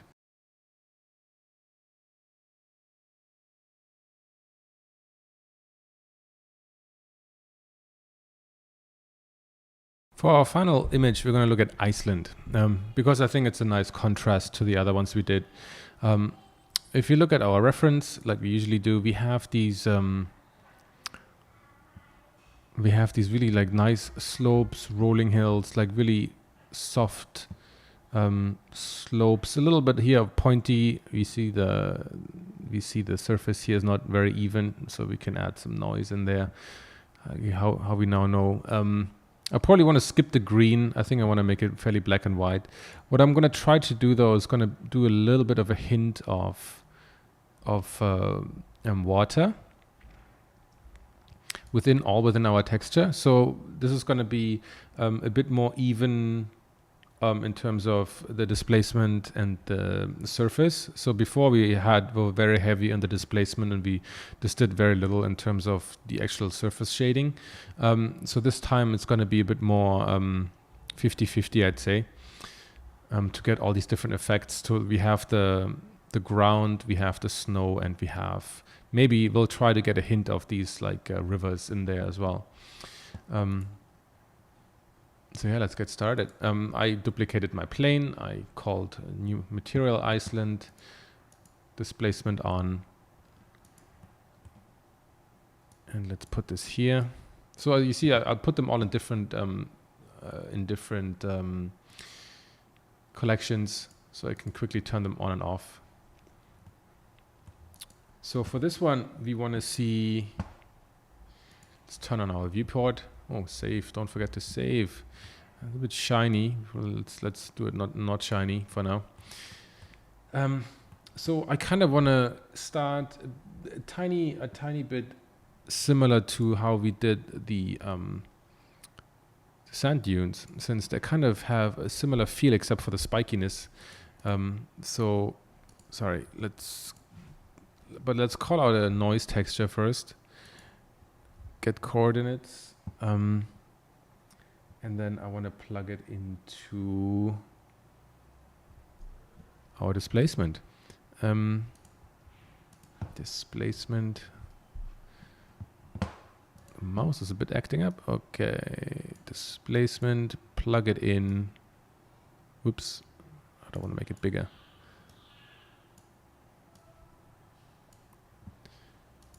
Get rid of that. Right now it looks a bit like water, but we don't need to care about that. Okay, displacement all the way here. Our texture, our nodes all the way here. So let's bring up a color ramp because we want to kind of cut off the bottom again.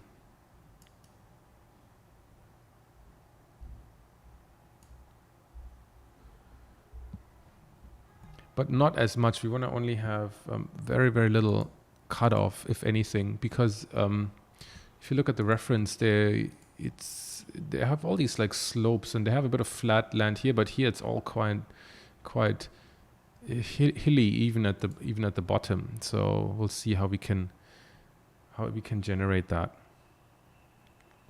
And let me mix this up with a Voronoi. So we get a few cuts, a few pointier pieces in there.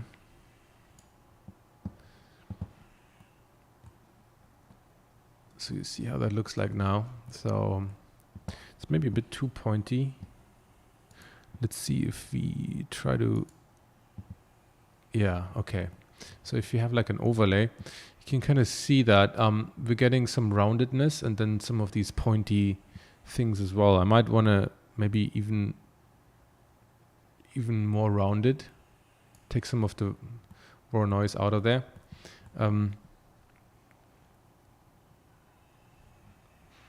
If you change this, maybe this look nicer.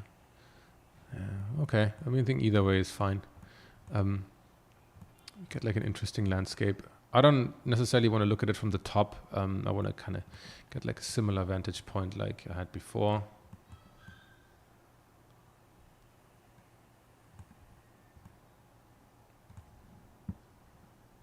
So it looks pretty interesting. I'll try to actually... What happens if I...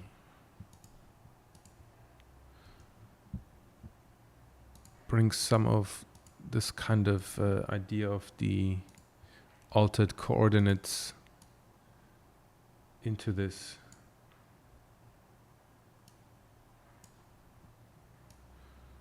How would that change things?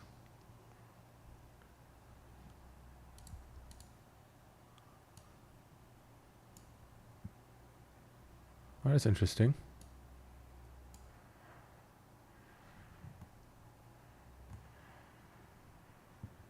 Maybe a bit too crazy. Let's see if we dial this down.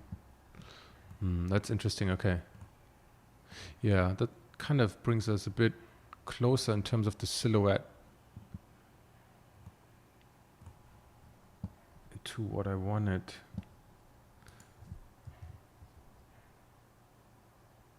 I think this one is nice. You get these kind of pointy edges to it. Maybe I can use this later.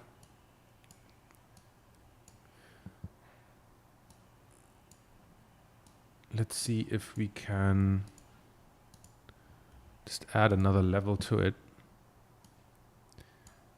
If we can get a bit more. I think I need to, just like before we did, let's take this one. Just like before we did like, we started to randomize the placement of these by adding an additional noise texture into it. Again, I played around with these quite a lot to see what we can do. What happens if we... Yeah, so I have additional like details in here. So like I said before, we have this breakup here. There's like a slope and then there's a bit of a breakup at the top, which we also kind of simulated here now by having these additional noise at the top. And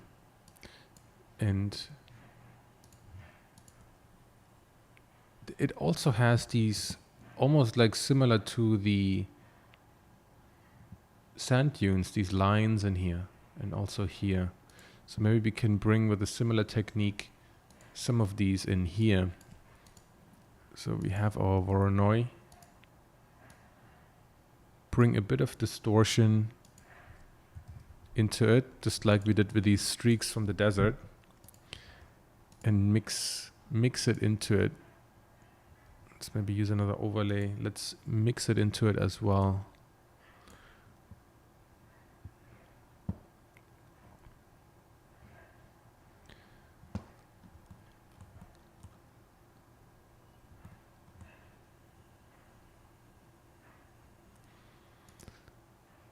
We need to up the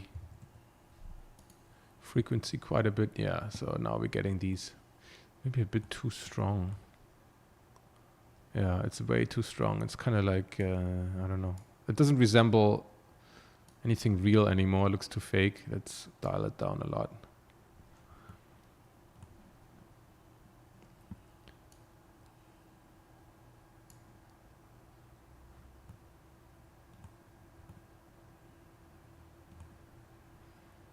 Be like this, quite subtle.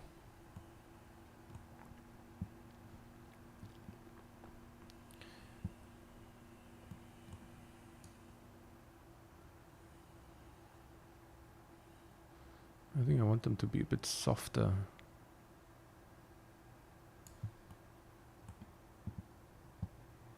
Yeah, so we have this effect quite a bit less pronounced, but it's still there, especially when we go for close-up.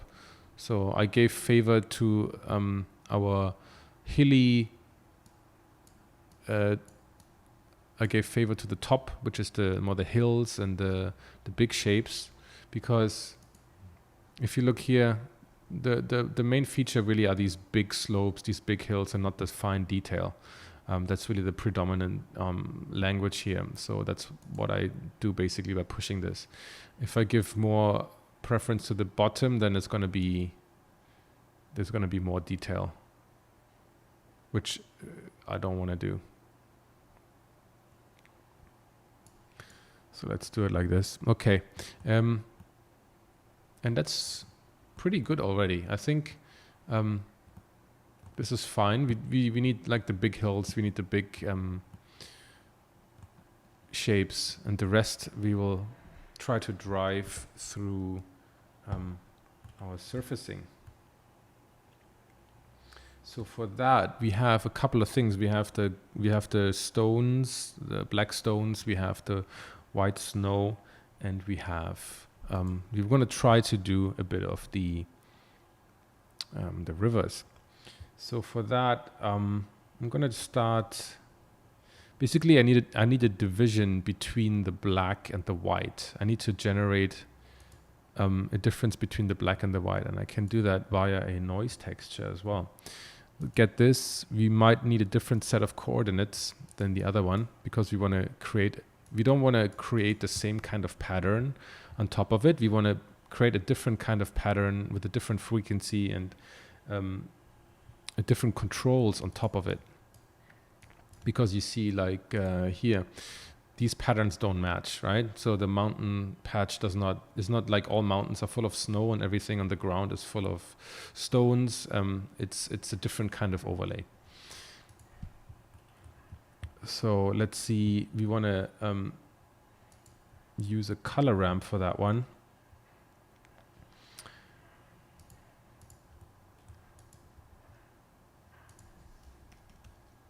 Because we need a hard edge between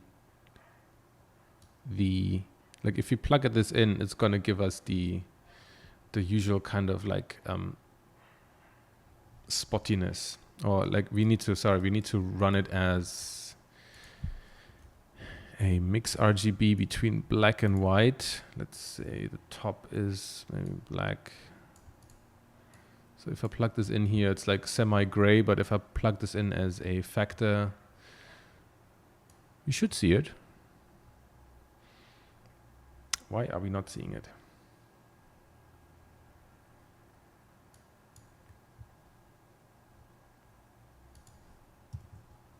Yeah, okay. I had to up the scale a little bit. So you can see these patches here, sorry. But once we plug these in and we're trying to, now we can create a really hard edge between these two. And we can also set it to constant. And now that's looking a lot more like Iceland. Looks more like a cow right now, but we can up these patches, and now we're really getting a good idea. Now we want to probably up the detail as well, because we're seeing a lot of detail, especially up close in these fringes. So that's what the detail controls. If I set this to 1, it becomes very smooth, very abstract. This is also cool, but if I up this, I'm gonna get a lot more detail. A bit of distortion. Yeah, looks cool.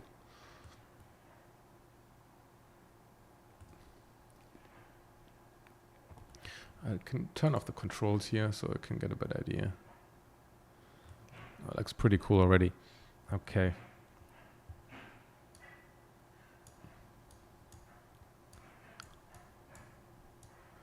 But we are not done yet. We also want to have a bit of a bump.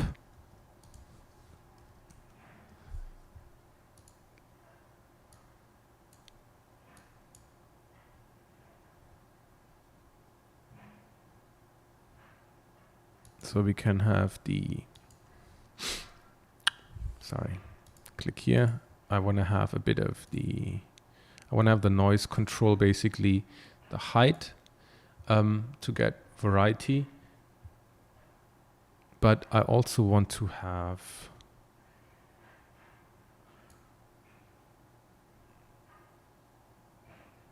I can also have, does that work? Basically what I'm trying to do is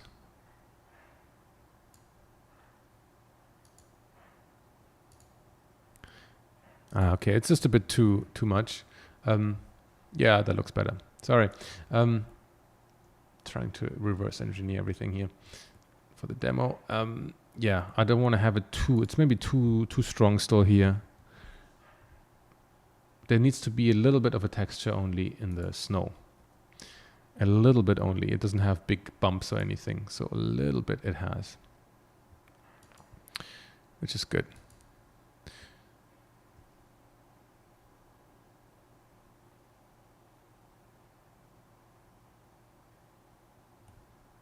And we also want to influence we want to try to influence maybe a little bit of the dark area, because right now it's a bit black. It's a bit too black. So if we bring in another set, and which we can then plug into, like, basically we have these bigger patches, but I'd like to bring in more patches, like secondary patches maybe, right? So we can do that by maybe influencing only one of these channels, because we have an input here as well. So I can create another mix that I'm controlling through a different set. And then I plug this in here. Excuse me. Or you can plug it in here, or you can also plug it into the black one, depending on which part you want to influence. Do you want to influence the white part, or do you want to influence the black one? That's totally up to you. So if we influence the black part, we're going to get another set of black and white patches within only the black area. And you can do another one in only the white area, and you can infinitely play with it. If we get rid of it, it's a bit too much white, so maybe I just want to have small patches in there. And we can also make them a lot more detailed. And then we can play around with the exact distribution.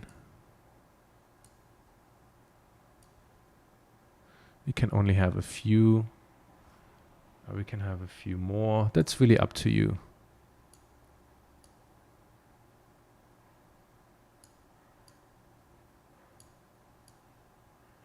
We can up the white part, and then we can have a few more. Just we have more control, we have more interesting patterns. Because we do see that there's larger shapes and then there's also smaller ones. So depending on which images you look at, you see there's these smaller ones, there's lots of smaller ones, and there's these big wide ones. And that's kind of what we want to emulate here. And depending on how many of these you want, you can choose the amount of white that you have here within. So that looks pretty good.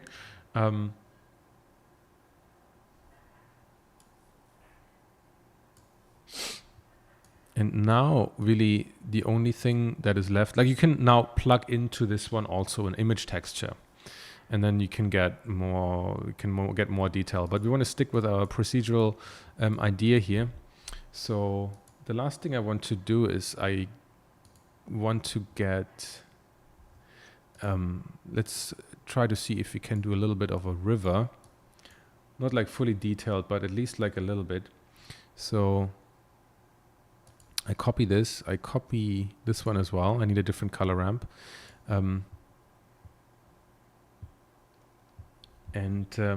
Basically the deciding factor between land and river has to be like some kind of value, right? In here.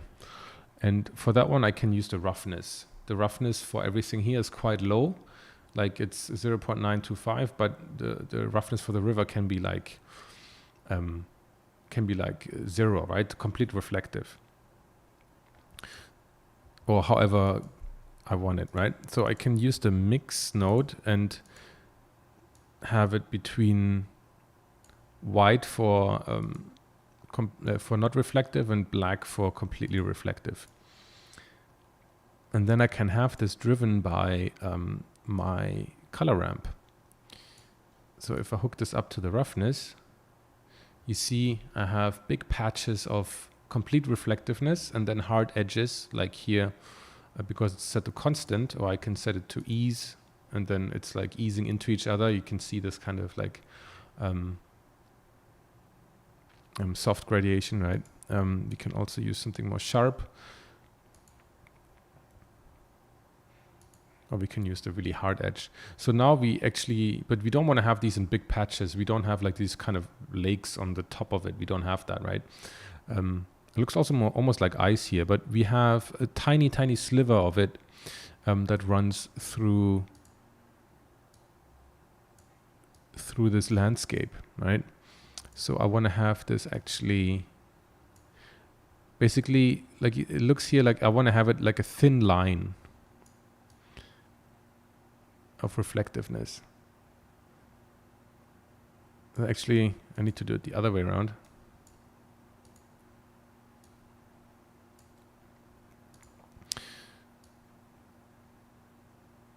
So now you can see we're getting very thin lines. You can see we're getting very thin lines. So if we actually look at our color ramp, you see what we're building here. So we're actually pronouncing the edges because we have white, black, a tiny sliver of black. You see, I can make it larger. So wherever it's black, it's actually going to make complete reflectiveness. I think there's too many rivers, so maybe we want to make the scale a bit bigger. So we only have a few, maybe 3. It's a pretty big lake, so we want to get this. Like we can also look at if we have this one is not going to work. Constant, linear. You see there has like these edges, of course. Maybe we can get these down a bit, because it has a little bit of a bleeding area. Let's see if we can do that. We can zoom in a bit.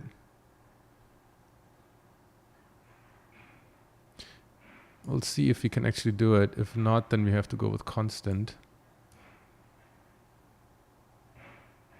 So we're going to push this black area smaller and smaller and smaller.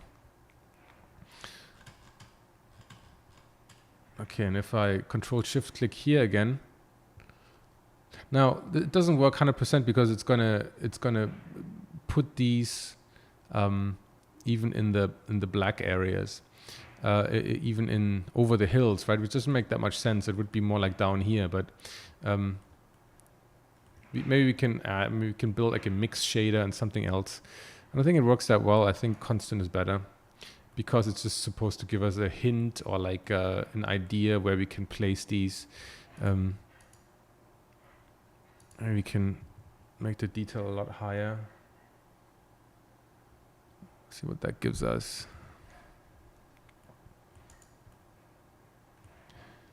I need to actually find one of these guys over there. And you can always paint them in, but maybe they give you like an idea where there could be like a nice composition. It doesn't work 100%, but you see it gives a bit of variety to your environment.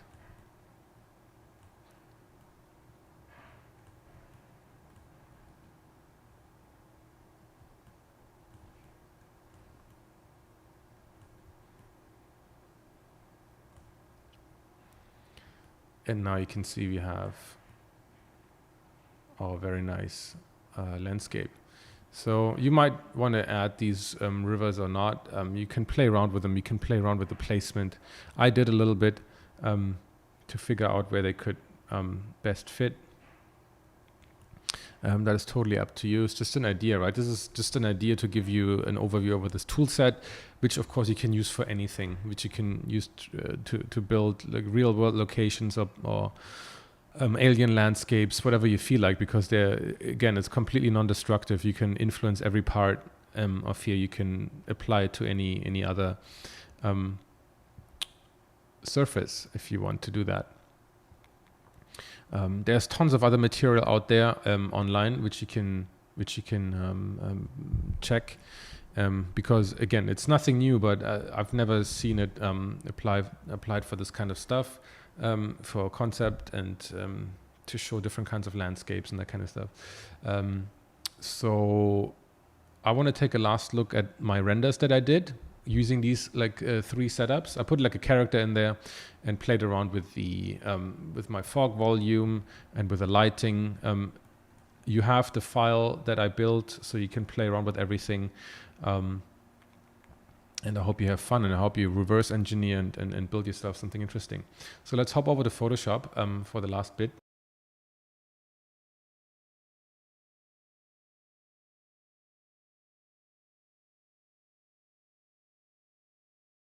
Final renders here. I did 3 per setting. Couldn't start with the coast. So this is how my final render looks like. It's exactly how I showed you.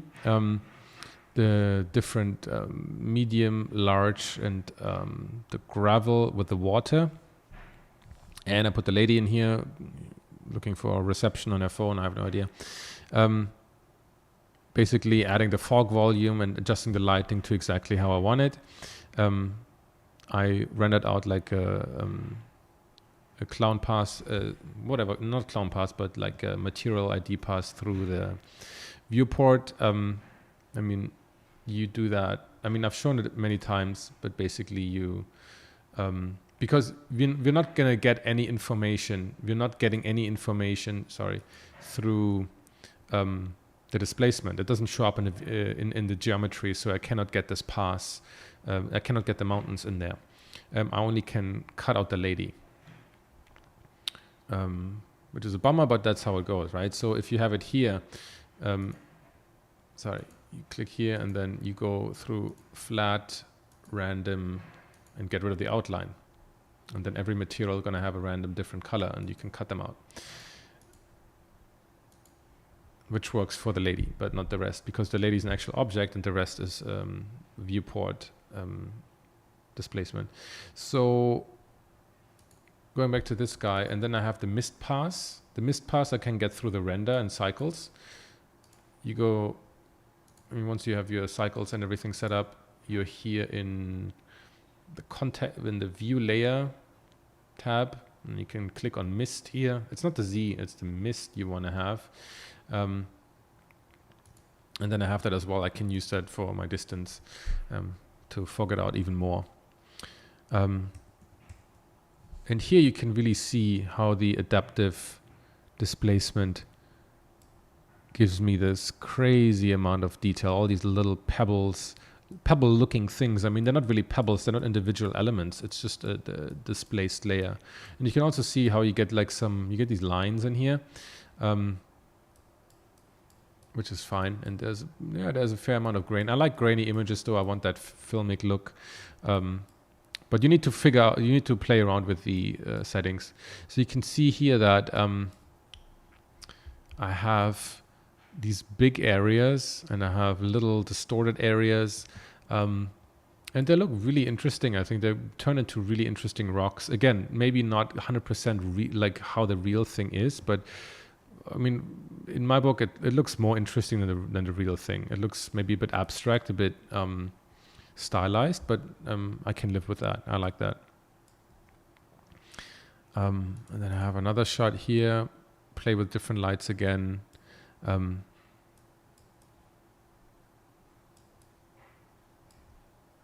Here's the desert scene.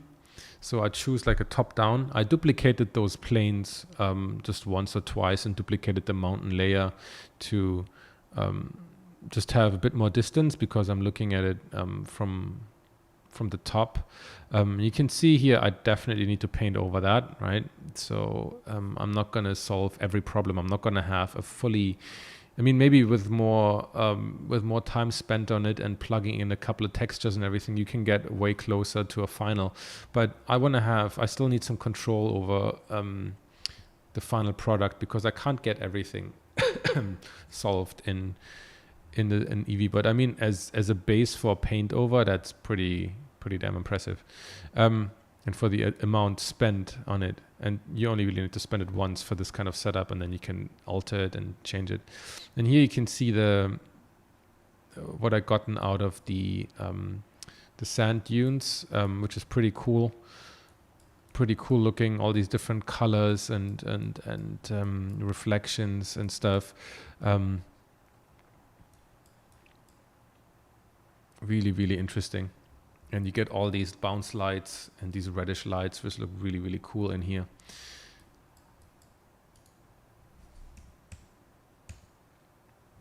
Different kind of, so here I've just changed the camera position.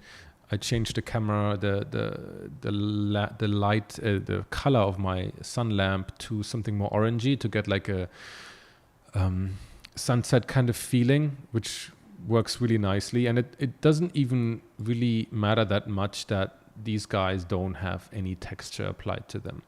I mean, yeah, maybe it would be better if it has, but I think for our purposes here, this brings you really close. And also the sand dunes have like no texture. So maybe I want to put some more in the foreground. Sorry, I mean no image texture. Maybe I want to put something in the foreground to give more additional detail and little tiny things and irregularities. But I mean, this stuff looks really, really impressive already, especially for the time spent on it. And I can just like rotate the camera and make like 100 of these images. So here I played a bit more with the camera to get that like tiny sliver of light highlighting the top of the dune. Pure accident, but it looks really cool.